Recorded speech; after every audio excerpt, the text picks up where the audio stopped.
Bismillahirrahmanirrahim. Assalamu alaikum. And I'm super excited to be here because it is Women's Month.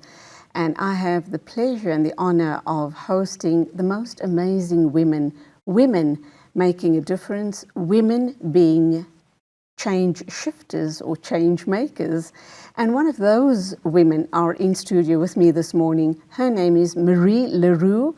She is with Virtual Media House. It is called Yazi Media. She is known in her inner circles as the media strategy mafia boss. So let's talk about this situation of hers being termed or labeled as a mafia boss, her work in this space, and in the second part of the show this morning, we will be talking about an initiative she has collaborated with a few other super women, and that is called the Ciavella Impact Program. But first up, let's understand who Marie Roux is, what she's all about, and her media work. She's also a podcaster, so she's going to talk a little bit about that. Morning, welcome to the program. Lovely to be here. Thank you, Julie. Absolutely delighted that you're here. Why are you referred to as a media strategy mafia boss?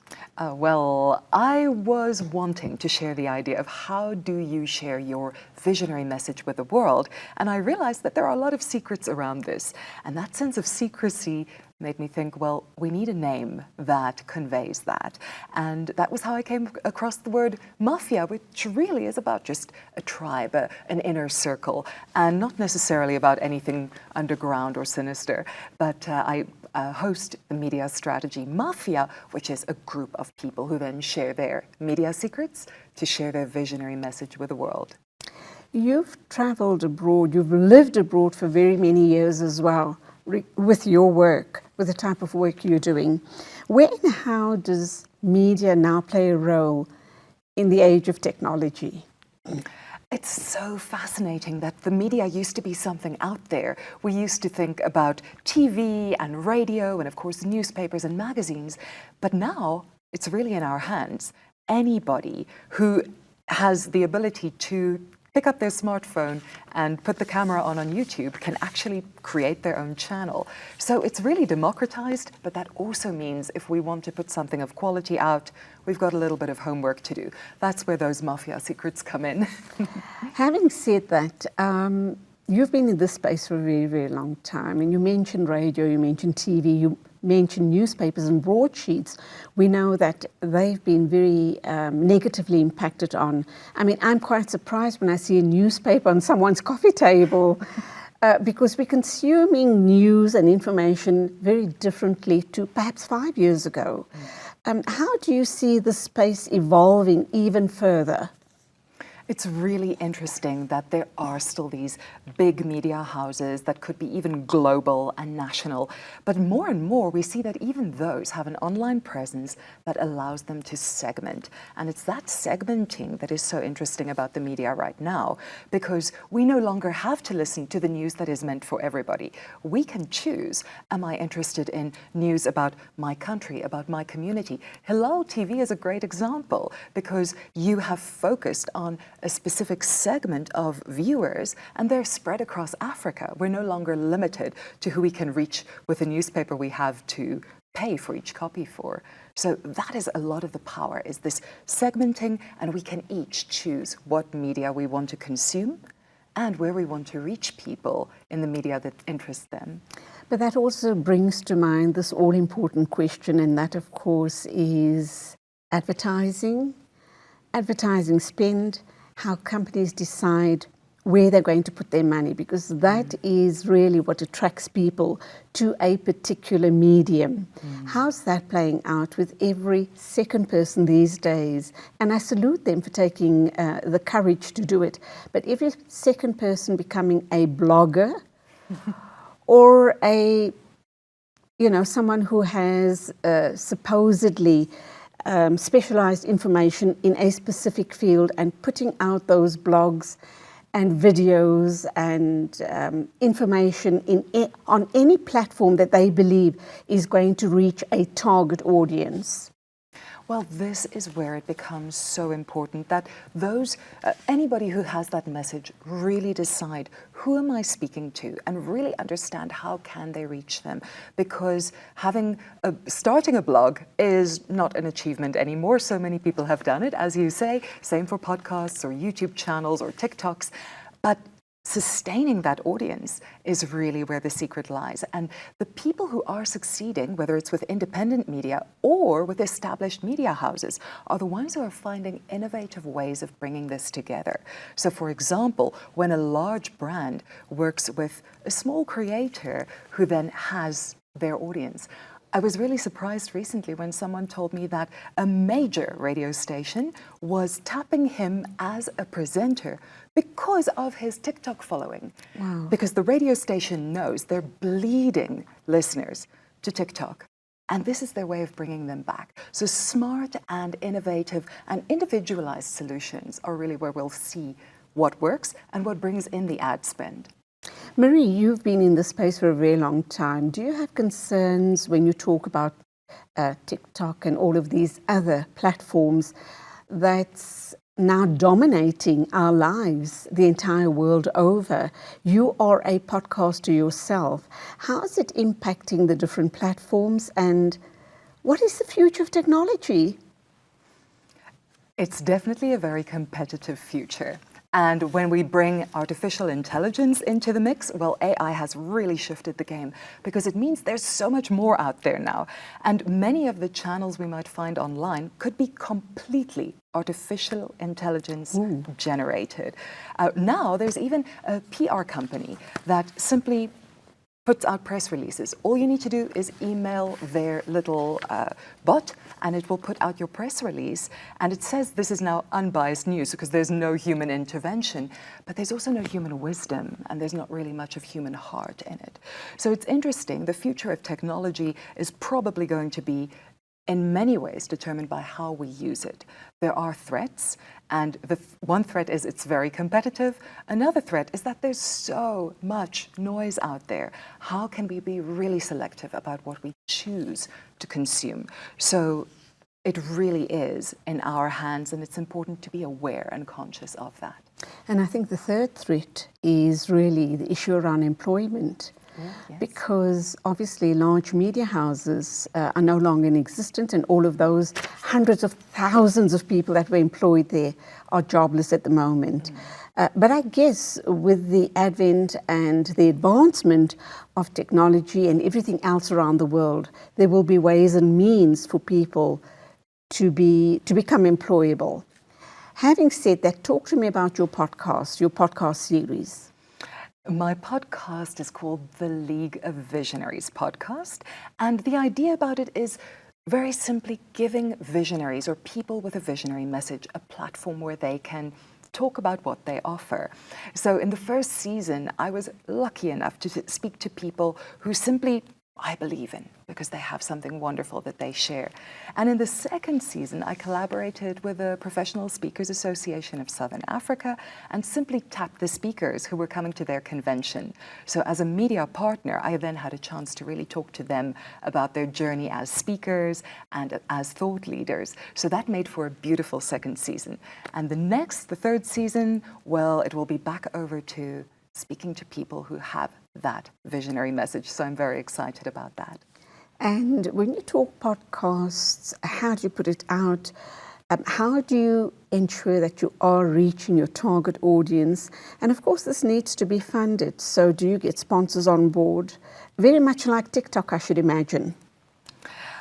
There is probably a little risk to it, and that is that this was a tremendous passion project. So I was so excited to do it. I wasn't particularly concerned about whether I was going to get paid for it in the first season.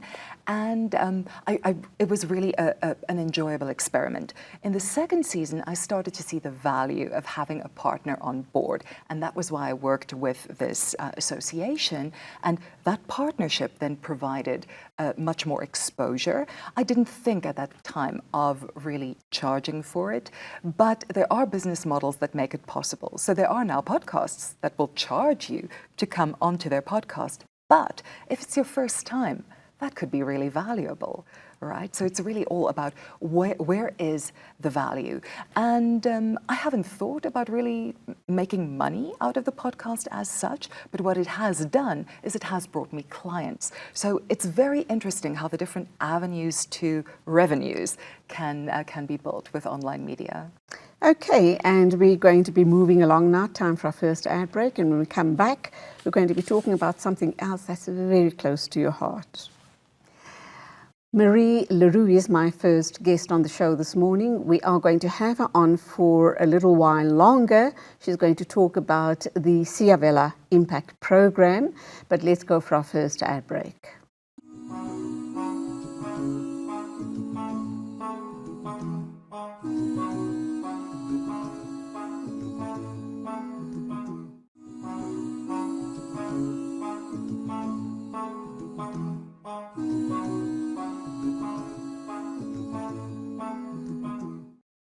Welcome back. Marie Roux is my guest. She's a media strategist, but she's so much more than just that.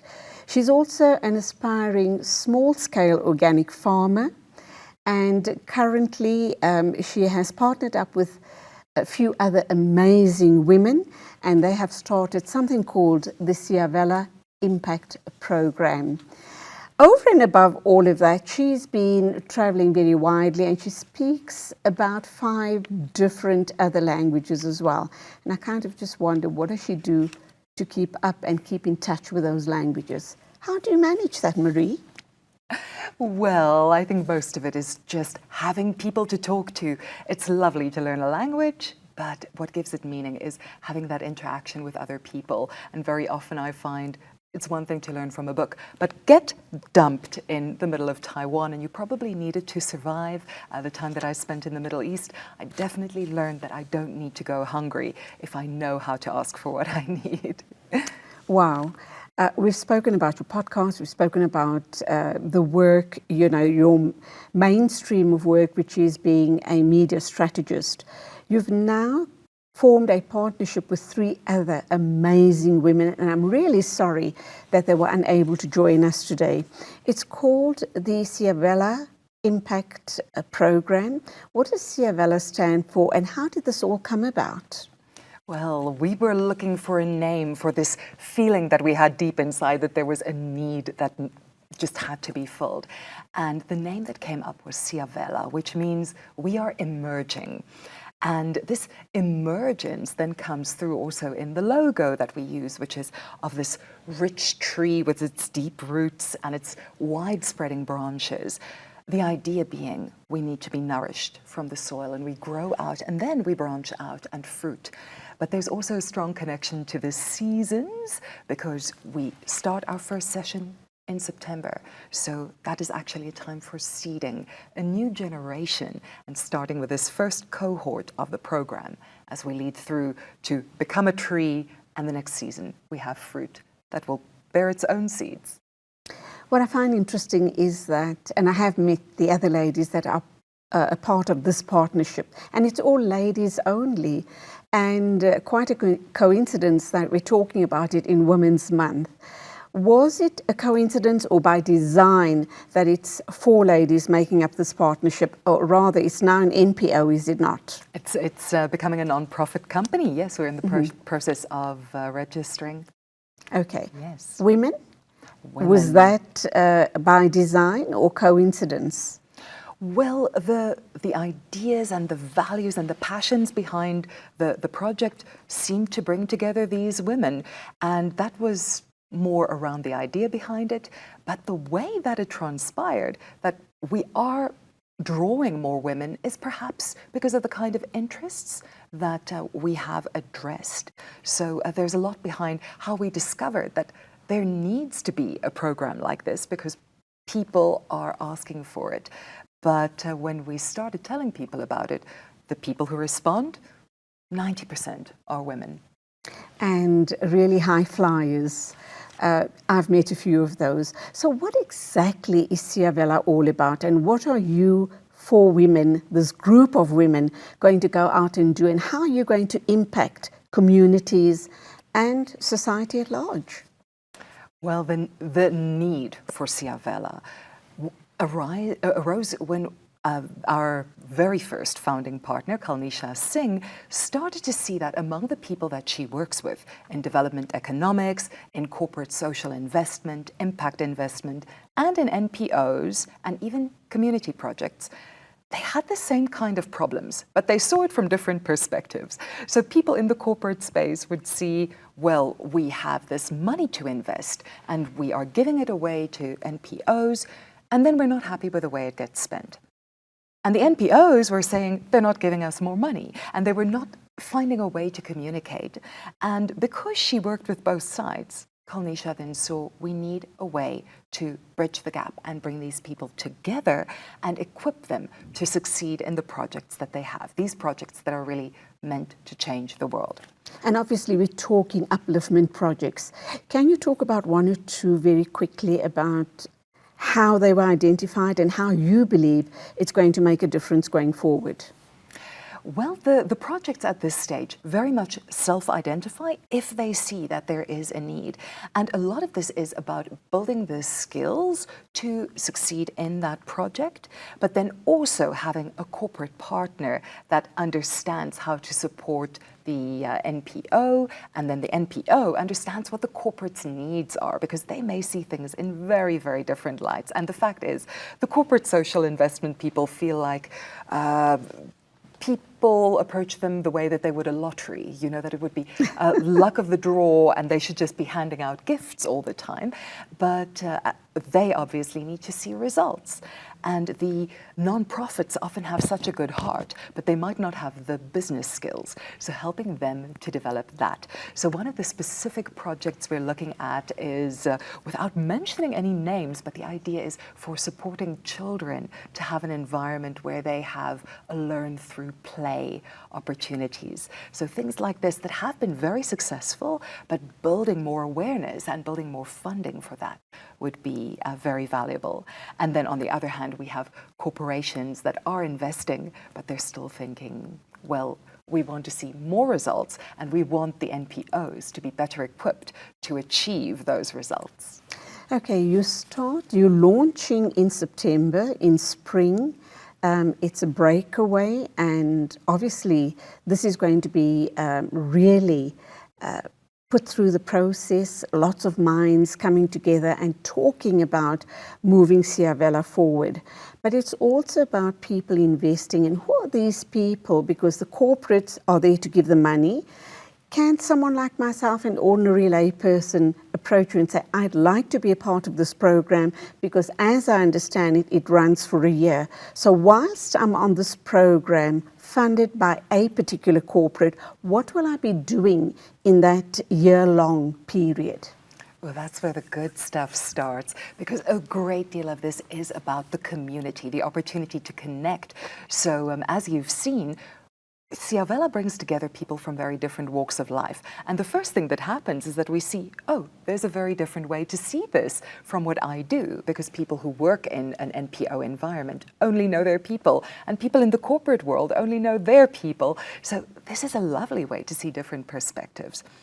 But what would happen if they come together? So what you could expect if you started in September was this community of very diverse minds. But you would also kick off with a lovely getaway retreat, which we're having at a beautiful venue just outside Johannesburg. So it's in the countryside, but close enough. And it's a lovely 3-day retreat to just reconnect with yourself, take a breath, and build the skills to take care of yourself, nourish your inner being so that you can actually sustain this good work. So many people are doing this good work and then they're almost craving, they're thirsting, they're starving for a little bit of time, a little bit of just contemplation. So those 3 days are our getaway around that. And then every 3 months there will be a site visit where everybody gets together and visits a successful project. And in between, every month there's an online session where people can then go and build those skills of whether it is building stronger business skills, communicating with your partners, and then also things like media, which is where I'll come in to help people share their message with the world in an effective way. So each one of these perspectives will come in throughout the program, and our members are going to be facilitating, but we also bring in guest experts from outside. So as I'm understanding it, it's really a year-long training program. So I joined the program, I'll be funded, am I correct in this, funded by corporate. I joined the program for a year. How will I be assessed at the end of the year to say, yep, you are ready to go out and start doing what is close to your heart to uplift communities? Because I need to give back to the corporate who's funded me. Well, of course, people can self-fund, so that's always an option. And of course, for the corporations, our ideal is that they will bring in their own organization and then their partners on the ground so that they go through together.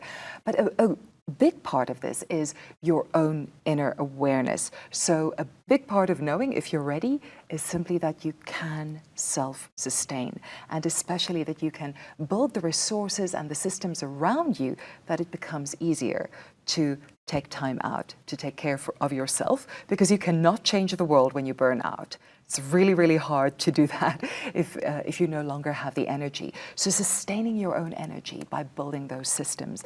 And I believe the program is built with a lot of flexibility, but also with these skills that you can actually go and see. You learn something, go and implement it, and the measure is it working? We've come to the end of the show. Very quickly, for people who are interested in participating or becoming a part of this initiative, how do they go about registering, joining up, finding out more information? And can anybody watching us this morning be a participant?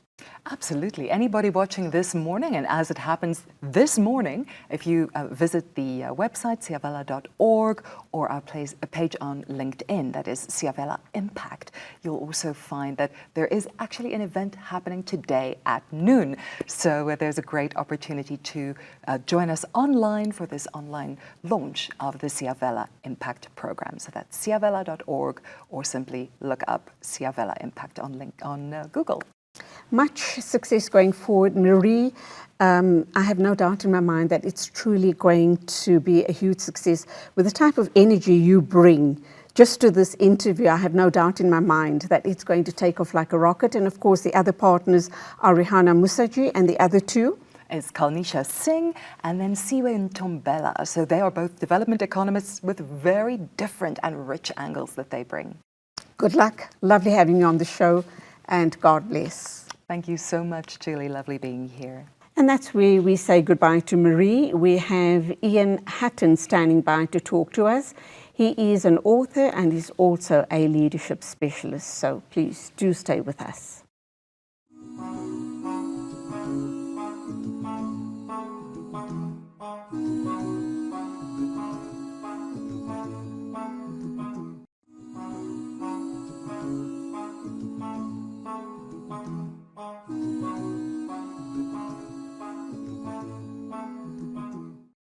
Welcome back. We have a different guest in studio this morning. This is the partner of our first guest, and that, of course, was Marie Roux. We're now going to be talking with Ian Hatton. He is a leadership specialist. He's also an author, and he's here to talk to us about leadership and a whole host more. Morning. Welcome to the program. Lovely to be here, Julie. Thank you. My pleasure. Now, you've written a book called Morpheus. Let's start off with your book, Right. But you're also known as Morpheus. Why? So this actually goes back nearly 20 years. In fact, it's just over 20 years. A group of friends and I got together. We were saying, well, let's play with this idea. Do we have a mythical or mystical name, A bit of fun, but also maybe a bit of depth. And various people chose, historical characters or fictional characters. And they came to me and I said, I have no idea. And one of them said, no, but you are Morpheus. And I said, oh, I'd love to be Morpheus. And they said, no, you are Morpheus. So Morpheus, the Greek god of dreams, the one who awakens dreams, but also a leadership character in the Matrix movies. So I identify as Morpheus. Okay, so you make dreams into a reality with people Yes. via your leadership training and Yes. leadership speciality. Talk to us about leadership. And I've often asked people this question. I'm going to ask you the same question. Are leaders born or are leaders made? Well, my answer, of course, is yes, because Both. Yes, exactly, because we're all unique, and so we're not all called to the same kind of leadership. In fact, if you had to compare Mahatma Gandhi with Martin Luther King Jr., with Steve Jobs, very, very different personalities, but they were born for what they did, you know. But simultaneously, they were on journeys. I mean, look at Madiba's journey. Incredible journeys of growth. Even Steve Jobs, you look at how he matured over time as a leader, and almost how immature he was initially as a leader. So it is both and. It is, we are uniquely wired, and we should be leveraging that in our leadership. And simultaneously, we want to be on a growth journey. And I think the best leaders are the ones that have gone on the inner growth journey. You talk about liberating leaders. What is that all about? If you identify someone as having leadership qualities, how are you, through your training, going to liberate that person? So it's all about mindsets. So yes, obviously we do need to grow skill sets and knowledge, but for me the key is always mindsets. When we can deal with the mindset, the rest follows, very simply. And the mindsets are that we liberate in leaders are things like, you know, the old ways of leadership aren't working anymore. Command and control does not work. It's so interesting. I was in Saudi Arabia in October, and these young leaders, they were all in their late 20s or mid 30s, and they all said to me, the old styles do not work anymore. And what people are saying is we need something new. And it's about a change of mindset, and it's a different approach to leadership. I call it conscious leadership, but it's where we lead authentically from who we really are. And we get away from the shoulds and the oughts and those kinds of things, and we liberate it into bringing our uniqueness and our inner journey. If we can't lead ourselves, how can we lead others? So it's all about moving away from authority or authoritarianism and being your true self. What happens if you are really a good leader and you have so much to share and lead an amazing group of people or a country? Because we know that governments and policymakers, etc., are leaders. They have to be if they've got all these people following them and following their thinking. But what happens if people are not heard and they're being stifled because other people find their ideas too outrageous? Yes. Can it, perhaps coming to you to go through some sort of training with you, help them start strategizing and doing their leadership in a different way? Will that make a change? And what would you do? What is it that you do with people for them to change their thinking and start behaving differently? Wow, there's about 20 different questions in there. I'm going to start from the top where you spoke about authority and authoritarianism. And I see those as two very different things. I think when we are connected with who we truly are, who we created to be, we have an authority we bring without having to be authoritarian. And I think that that's the difference between positional leadership and what I would call authentic leadership. Because positional leadership means I rely on the post to get things done. I rely on the position. I'm the boss, I'm the CEO, I'm the father, whatever I am, and I rely on that. What I have found is I certainly have been way more effective when I have not had that option or relied on that option. So I'll give you a simple example. I once led a product launch where we mobilized pretty much 500 people for the launch. I had 0 direct reports when I did that launch, but I had lots of influence. And I think there is something about when we can lead from our truest selves that will give us that. So let's go to the sort of second part of your question, which is, how do I do that? Well, one of the mottos in my company, which is called Totally Morpheus, is this is not training, this is transformation. And it's different for every person, but it's always about the mindsets. Yes, we do have lots of skills we can impart, but sometimes it's a workshop, sometimes it's a coaching session, sometimes it's mentoring, sometimes it's listening. Sometimes it's challenging by asking a difficult question. Sometimes it's asking if we could see that from another perspective. And so it's multifaceted in a journey that shifts the mindset and sometimes the heart set so that the person can lead in a more effective way and not just follow the societal pressures of how we should lead. I think you need to change the title now. It's no longer, I won't refer to you as a leadership specialist, but a leadership transformer. Yes. Because that's exactly what you're doing. Exactly. You're changing people's mindsets. They start thinking and shifting differently to be heard, to be understood, and then, of course, impacting very positively on their lives. Yes. Yes. In fact, very often the feedback I get from people afterwards is, well, I thought I was doing this to be a better leader at work, but I became a better parent, I became a better husband or wife, or, I made a bigger impact in the community I live. So we have a lot of transformational gurus. There are lots of people out there now talking about NLP, coaching, training. Attend my 3-day workshop and you'll change your life completely. You'll start thinking differently and magic will happen in your life. And I'm kind of thinking, with the CBT and a lot of counselors and coaches do this training. How does that conflict or how does it tie in with what you do? It conflicts a little bit, and it's not to say that I'm against computer-based training or these other things, but what I'm concerned about is this idea that there's a quick fix. I don't think there is. I think this is a case of slow down to speed up. Somebody once said to me recently, slow is smooth and smooth is fast.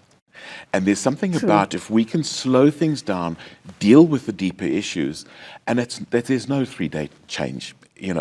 Somebody once said to me, is there a quick way I could do this? Could I do this in 2 weeks? And I said, yeah, have a personal crisis. That'll accelerate your growth. Which is not really what people want to do. But my primary big program that I take people on this kind of journey is actually a 2-year journey. Because we want to do the deep work so it prepares them for massive impact for the rest of their lives. So you talk about a 2-year journey. What if I don't have the time to invest? And what if I believe I need some sort of support from a person like yourself? And I have maybe a couple of weeks or maybe a couple of months. Will I benefit in coming to you on this leadership program? And would this be in a classroom setting? Is it online? Would it be with a whole host of other people? And the reason why I put the question to you in that manner is we're all different. Yes. We all have different capacities for learning, for understanding, for implementing, etc. How do you deal with all of that? So what we typically then do is in the sort of class type setting, we deal with the core principles, but we include in that one-on-one coaching or one-on-one mentoring so that we can customize and deal with the individual uniqueness of each person. So each person is not only unique in the way that they're wired in their brain, but they're also unique as to where they are in their journey and what they ultimately want to be doing. And so for me, it's never either or, it's both and. We need this individualized attention, but we also need a group thing because leadership is about leading people. And we learn so much from each other in a group setting. And so discussion for me is a major thing. It's not that I arrive as the expert and everybody else who's there is empty and I'm going to fill them from my bucket. It doesn't work that way. Everybody brings wisdom. Everybody brings uniqueness. And we learn so much from each other. Okay, my guest is Ian Hutton. He is a leadership transformer. He's also an author and he's here talking to me about leadership this morning. We have one more segment to get through with my amazing guest, so please don't go away.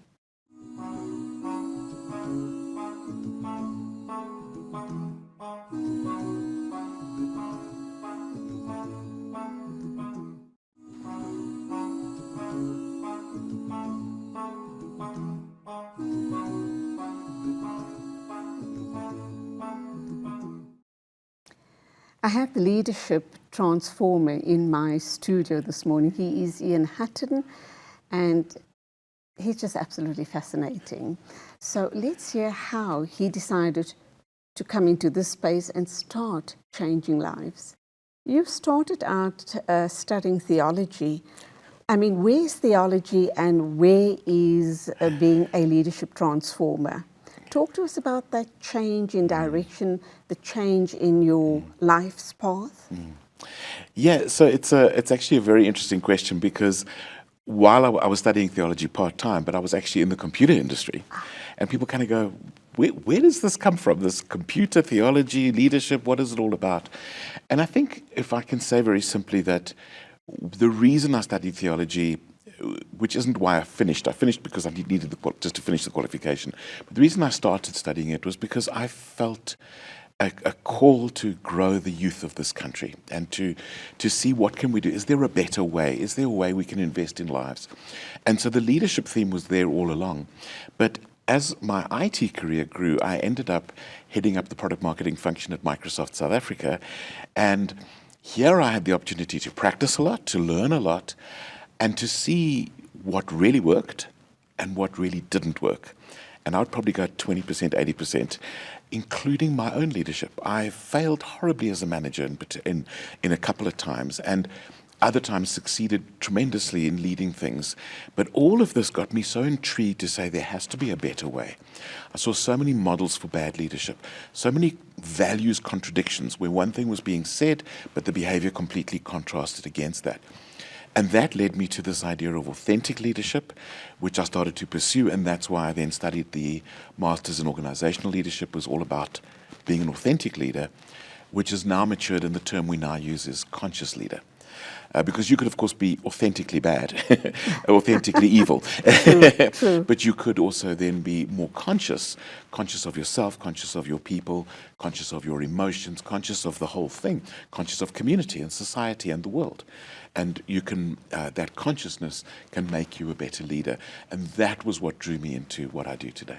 Do you think that your studying of theology has shaped you as a leader and as a person sitting in front of me, having written a book and doing this leadership transformational work, not only in South Africa but all around the world, and you have interacted and helped major personalities transform?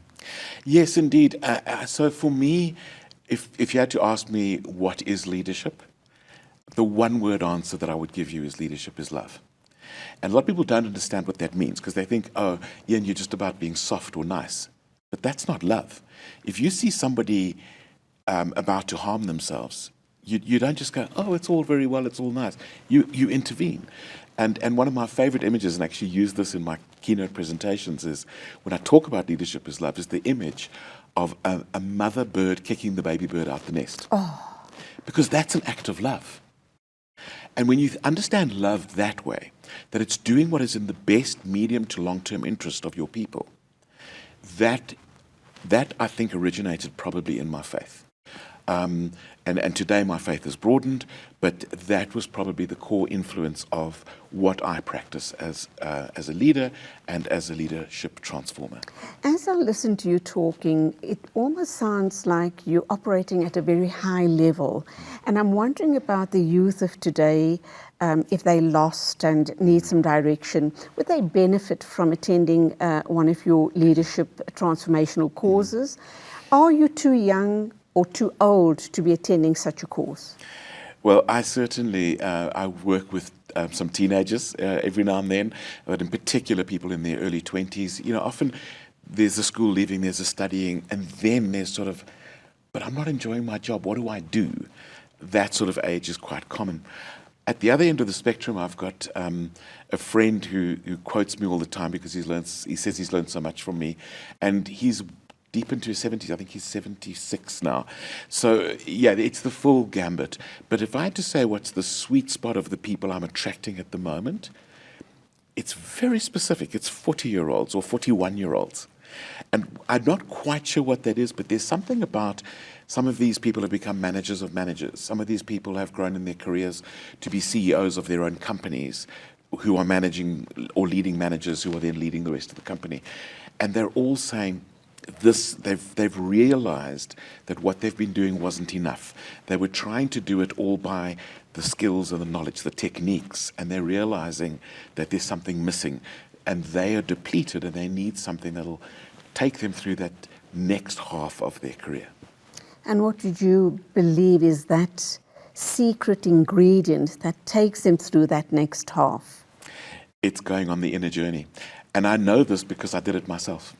So I had my own personal crisis of my journey where I thought, oh, I'm now ready to change the world. I've left the corporate world. I've got my master's. I can now change the world. And of course, we all know that doesn't work that way, right? And eventually what I realized is I hadn't been on the inner leadership journey myself. And it came through a triple crisis. I went through a divorce. I sold my shares in my business to my partner because that was not working. And I actually left my spiritual community I'd been involved in. And that led me on the inner journey. And what's fascinating, Julie, is that very quickly, within 6 months, I was having a bigger impact without changing my leadership techniques. Because there's something about the authenticity when we are self-governed, self-led on a journey, and it's an ongoing journey, it doesn't end. It's an ongoing journey that somehow just puts you a little bit ahead of the game to influence others. And that's what I've discovered, and that's the journey I take people on, whatever age they are. It's Women's Month, and we celebrate women in a very, very big way. Do you find working with women different to working with men? Because by nature we are told that women have this innate connection with their inner selves. And I should imagine it's easier for them to connect with you on the training, etc. And I also believe as women that women make better leaders. But hey, that's just my opinion. How do you see it? I agree with you. I think women do make better leaders. It's one of the things that I'm quite passionate about. If you look at this concept of conscious leadership, which a lot of people don't like the term, but that it works for me as a good descriptor. The concept is that, yeah, women are often more conscious than men. They're very often more aware of their emotions. You know, I've trained men in managers in a classroom, and I've said to them, okay, so write a list of the top 10 emotions you're feeling, and they go, what do you mean 10 I'm feeling? I only know of 2, and one of them is hungry. You know, whereas the women have already finished the 10, and the men are still kind of going, scratching their head after 2. You know, but it's a skill that can be learned. Emotional intelligence is a skill that can be learned. But the reality is that there are certain things that men are slightly more intuitive about leadership, and there are very different things that women are more intuitive. And our leadership, when it has been male-dominated, is very half-baked. We get all the war analogies. You know, we're going into the strategy war room. We're going to take market share. You know, you get all these war terminologies. But the reality is that the people are suffering because they don't feel seen, they don't feel heard, and it takes an emotional intelligence internally to then see externally and be able to deal with that as well. Men can learn it. But women are much more intuitive with that. And I think as a result, my clients are almost exactly 50-50, men and women. You talk emotional intelligence, and we know that plays a huge part in not only leadership, but even in your everyday personal relationships. If you don't have it, you're going to be in very, very poor relationships, and they're going to break along the way. And very especially with men, how do you nurture emotional intelligence? Do they even get the concept that this is a very important element in my whole being and how I interact with other people? Well, one of my starting points is to get men to understand that they have emotions. Because very often they say, oh no, but women are emotional. And I say, okay, can I put a camera on top of your television set?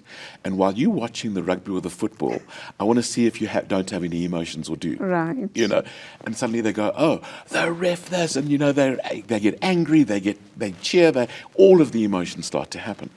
And so it's really about awareness. That's the key. And so to start taking people on that journey that they are aware. But even a step beyond that is that learning to know your emotions, you can then learn to manage them, but you can also learn to use them. Because emotions are messengers. For me, I like to think of emotions as lights on a dashboard. You know, if you've got your oil light comes on in your car, you could take a hammer and smash it out. That's not going to solve the oil problem. You could take some tape and stick it over so you can't see it anymore. That's not going to solve the problem. But that's very often the way men have been trained, including myself, is that we should ignore these things. The reality is you want to know why the oil lights come on so that you don't have your engine explode on you. And you want to be able to know how to handle that and what to do with it. So we don't want to be ruled by the emotions, but we absolutely want to be aware of them so that we can be more astute as leaders. So I'm going to turn something on its head. I spoke about women being better leaders, but we also hear lots of stories about women in corporate positions or leadership positions for that.